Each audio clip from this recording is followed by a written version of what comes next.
Assalamualaikum warahmatullahi wabarakatuh. Kami dari kelompok 6 paralel 1, ARL 56 akan mempresentasikan hasil diskusi kami mengenai Global Positioning System. Selanjutnya landasan teori. Navigasi merupakan proses kegiatan memantau dan mengendalikan pergerakan seseorang atau benda bergerak dari satu tempat ke tempat lainnya. Lalu sistem navigasi satelit merupakan sistem penentuan posisi di mana satelit memancarkan sinyal navigasi kepada pengguna yang dikendalikan dari stasiun pengendali di bumi.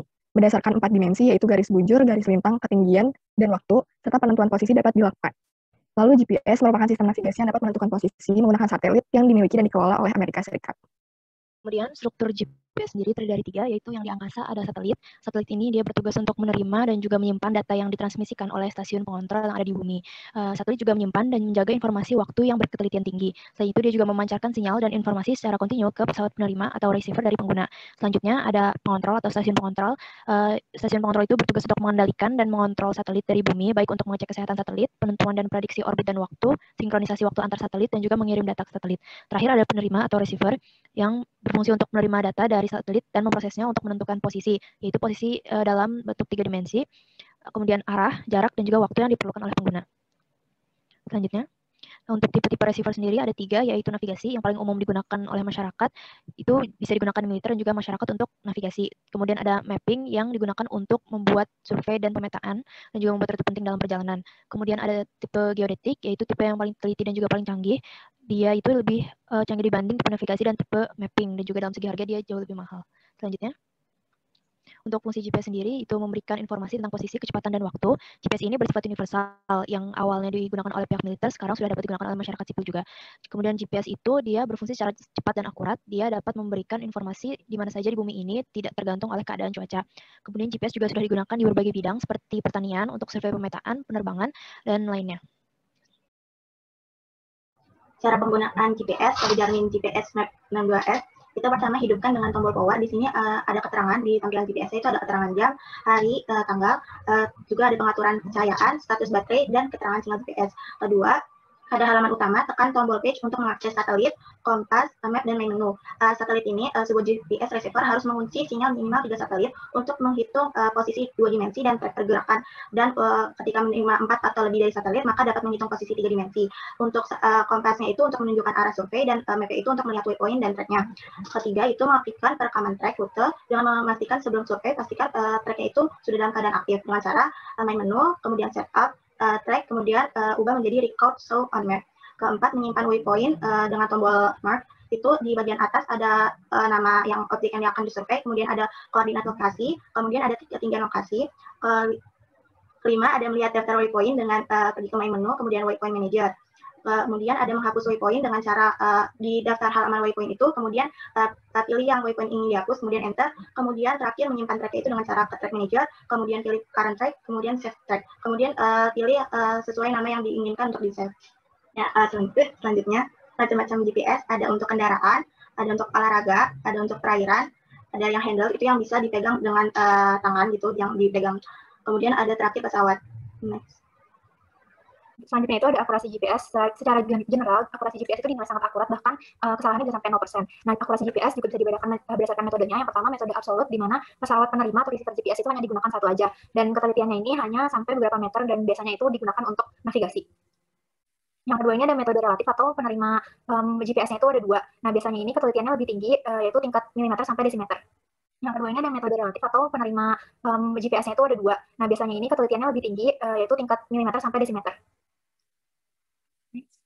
Yang kedua ini ada akurasi berdasarkan tipe GPS-nya. Yang pertama, tipe navigasi atau yang biasanya kita gunakan untuk menentukan arah jalan, itu biasanya itu ketelitiannya hanya 3-6 meter. Nah, itu sesuai dengan titik lokasi penerima.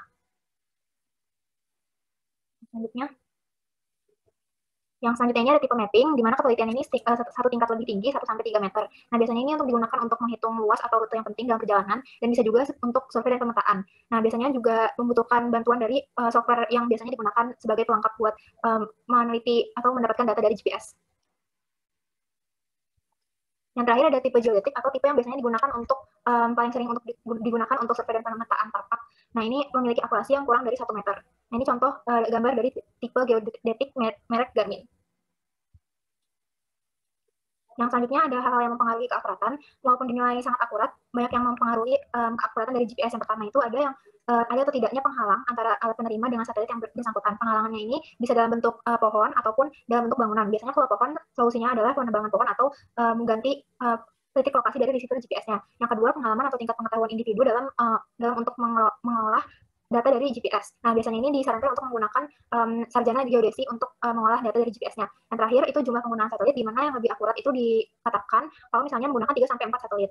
Ini juga tergantung dari metode triangulasi yang sudah ada.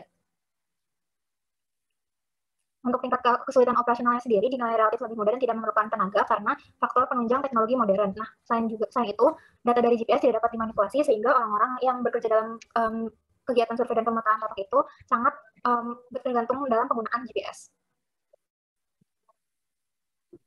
Next. Selanjutnya, pengolahan data atau hasil GPS dalam software. Jadi ada dua tipe perangkat lunak yang biasa digunakan buat pengolahan data hasil GPS. Itu ada perangkat lunak komersial dan perangkat lunak ilmiah. Perangkat lunak komersial itu dikeluarkan oleh perusahaan-perusahaan receiver GPS seperti SKI dan Topcon Tools, lalu perangkat lunak ilmiah itu yang dikeluarkan oleh lembaga-lembaga penelitian atau universitas. Dalam makalah ini dijelaskan dua contoh software untuk pengolahan data, itu ada RTKLIB dan Topcon Tools. RTKLIB itu merupakan salah satu perangkat lunak yang digunakan dalam pengolahan data GPS. RTKLIB ini dapat melakukan pengolahan data pengamatan GPS secara post-processing dan secara real-time, tapi dikombinasikan dengan sistem komunikasi data yang terpadu. Lalu selanjutnya Topcon Tools itu merupakan software yang menyediakan solusi post-processing yang kuat, analisis jaringan dan penyesuaian dengan interface yang bagus dan mudah dipelajari. Lalu pengolahan data pengamatan GPS dan Topcon Tools ini dilakukan melalui 5 tahapan, yaitu setting job, import file, data selection, setting control dan antena, lalu post-processing. Nah, hasil akhir yang didapatkan dari Topcon Tools ini berupa koordinat dan standar deviasi beserta baseline dan precision data. Cara mengolah data GPS menjadi peta kontur, di sini kami menggunakan dua software, yaitu RGPS sama ArcGIS. Pertama, download dulu, install software DNA GPS, buka di RGPS-nya, kemudian colokan kabel GPS ke TV, lakukan koneksi DNR GPS dengan GPS, kemudian pencet yang GPS, kemudian akan muncul merek GPS-nya, kemudian untuk mengambil data dari GPS, itu pilih waypoint, kemudian download. Untuk menyimpan SHP-nya itu, pilih file, save to, kemudian ArcMap, kemudian file, terus memberikan nama untuk file, kemudian save, hasil di ArcGIS-nya akan seperti ini. Kemudian untuk mendapat garis konturnya itu, pilih Arc Toolbox, kemudian 3D Analysis Tools, kemudian Surface, kemudian kontur. Hasil konturnya itu seperti ini. Untuk perbandingan GPS dengan sistem navigasi atau GNSS lainnya, itu seperti yang kita ketahui, GPS itu mulai beroperasi pada tahun 1978 yang diinisiasi oleh the United States Department of Defense atau DoD. Selanjutnya ada KZSS, itu merupakan satelit berbasis regional yang berasal dari Jepang dan biasa disebut dengan Japanese GPS. Saat ini KZSS merupakan menggunakan satu orbit geostationer dan 3 di orbit QZS, yaitu orbit sangat miring, sedikit elips, dan geosinkronus. 3 ada Galileo, yaitu satelit navigasi berbasis Eropa dengan receiver dari sistem Galileo ini melacak konstelasi satelit yang disebut Galileo Reference System yang menggunakan teknologi Triangulation Principle. Selanjutnya yang keempat ada GLONASS, yaitu GPS versi Rusia yang mulai dirancang pada tahun 1997-1996 oleh Uni Soviet. Sampai saat ini terdapat 5 versi GLONASS, yaitu yang pertama ada GLONASS, selanjutnya GLONASS M, GLONASS K, GLONASS K2, dan GLONASS KM.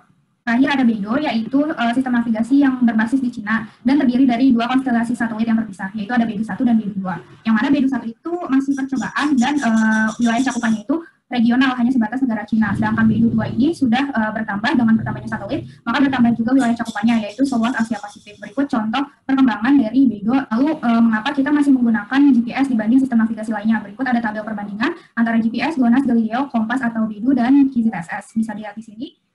Ada perbedaan satelit, yang mana ini per tahun 2015. Pada GPS itu menggunakan 24 plus 3 satelit, dan GLONASS menggunakan 24 dengan 4 orbit. Galileo itu 27 plus 3 satelit, Kompas atau BeiDou itu 5 geostationary dan 30 medium Earth orbit, dan KZSS itu menggunakan 3 satelit. Lalu selanjutnya ada full operational capacity, orbital period yang bisa kita lihat, itu perbedaannya. Dan mengapa kita masih menggunakan GPS? Karena bisa dilihat sistem akurasinya itu masih tinggi di GPS, karena sistem di GPS ini menggunakan CDMA. Selanjutnya, untuk kesimpulan, yaitu GPS membantu dalam kegiatan survei dan pemetaan tapak. Sistem GPS terdiri dari satelit, stasiun pengontrol, dan penerima. Akurasi GPS bisa ditentukan dari metode maupun tipe GPS yang digunakan. Dan data GPS bisa digunakan dalam pembuatan data kontur dalam software tertentu, salah satunya itu dengan menggunakan ArcGIS. Dan yang terakhir, GPS bukan satu-satunya sistem dalam menentukan koordinat posisi, namun saat ini dinilai masih yang paling akurat di antara sistem Sekian, terima kasih dari kelompok kami. Wassalamualaikum warahmatullahi wabarakatuh.